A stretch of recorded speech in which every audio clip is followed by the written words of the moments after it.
Hello, എല്ലാവർക്കും നമസ്കാരം. ഇന്ന് വന്നിട്ടുള്ളത് ഒരു ചെറിയ ഷേക്കിൻ്റെ റെസിപ്പി ആയിട്ടാണ് കേട്ടോ. അതിന് വേണ്ടിയിട്ട് കുറച്ച് സ്ട്രോബെറി എടുത്തിട്ടുണ്ട്. ഇത് ഇപ്പം ഇന്നലെ ഫൈഹാക്ക് വേണമെന്ന് പറഞ്ഞിട്ട് ഞാൻ കടയിൽ പോയപ്പോൾ വാങ്ങിയതാണ്. കുറച്ചൊക്കെ അവൾ കഴിച്ചിട്ടോ.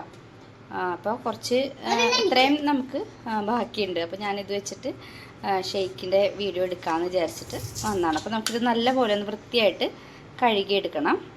കുറച്ച് ഉപ്പ് വെള്ളത്തിൽ ഒരു 10 മിനിറ്റ് ഇട്ട് വെച്ചിട്ട് നല്ലപോലെ കഴുകിയെടുത്താൽ മതിയാവും. ഇനി കുറച്ച് ഉപ്പിട്ട് കൊടുക്കാം. നല്ലപോലെ ഒന്ന് കിടക്കട്ടെ കേട്ടോ. ഉപ്പിൽ ഒരു 10 മിനിറ്റ് കിടന്നിട്ട് നമുക്കൊന്ന് കഴുകി ഒരു 3-4 പ്രാവശ്യം നല്ല വെള്ളത്തിൽ കഴുകിയിട്ട് എടുക്കാം. അപ്പോൾ ഞാനിത് കഴുകി വൃത്തിയാക്കിയിട്ടുണ്ട് കേട്ടോ. ഇനി ചെറുതായിട്ടൊന്ന് കട്ട് ചെയ്തിട്ട് നമുക്കിത് മിക്സിയുടെ ജാറിലേക്ക് ഇട്ട് കൊടുക്കാം.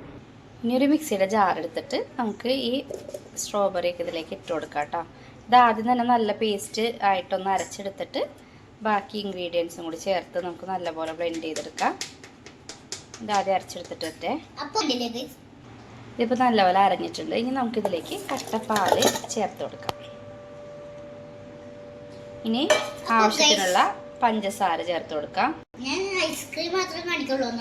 ഓക്കെ, പറഞ്ഞു. കുറച്ച് പഞ്ചസാര ഇട്ട് കൊടുക്കാം കേട്ടോ. അപ്പോൾ കണ്ടില്ലേ ഗയ്സ്, ഞാൻ ഇവിടെ സ്ട്രോബെറി ഫ്ലേവർ ഇട്ടാനായിട്ട് ഒരു ഐസ്ക്രീമിൽ കുറച്ച് സ്ട്രോബെറി ഇട്ട് മിക്സ് ചെയ്തിട്ട് ഇതിനൊരു സ്ട്രോബെറി ഫ്ലേവർ ആയിട്ടുണ്ട്. ഇനി നമുക്ക് പഞ്ചസാര ഇട്ട് നമ്മൾ പാലിട്ടു സ്ട്രോബെറി നല്ലപോലെ അരച്ചിട്ടുണ്ട്. ഇനി ഞാനൊരു 10 രൂപയുടെ ഐസ്ക്രീം വാങ്ങിച്ചിട്ടുണ്ട്. ഇതും കൂടി ഇതിലേക്ക് ഇട്ട് കൊടുത്തിട്ട് നല്ലപോലെ ഒന്ന് ബ്ലെൻഡ് ചെയ്തെടുക്കാം. ഐസ്ക്രീമും കൂടി ഇട്ട് കൊടുത്തിട്ടുണ്ട് കേട്ടോ. ഇനി നല്ലപോലെ ഇതൊന്ന് അരച്ചെടുക്കണം. നല്ല രീതിയിൽ സ്മൂത്തായിട്ട് അരഞ്ഞു തന്നെ. ഇനി ഒരു 2 ചെറിയ സ്പൂണിൽ നമുക്കൊരു മിൽക്ക് മെയ്ഡും കൂടി ഇതിലേക്ക് ചേർത്ത് കൊടുത്തിട്ട് ഒന്നും കൂടി അടിച്ചെടുക്കണേ. ഇനി നമുക്കിതൊരു ഗ്ലാസ്സിലേക്ക് ഒഴിച്ചു കൊടുക്കാം.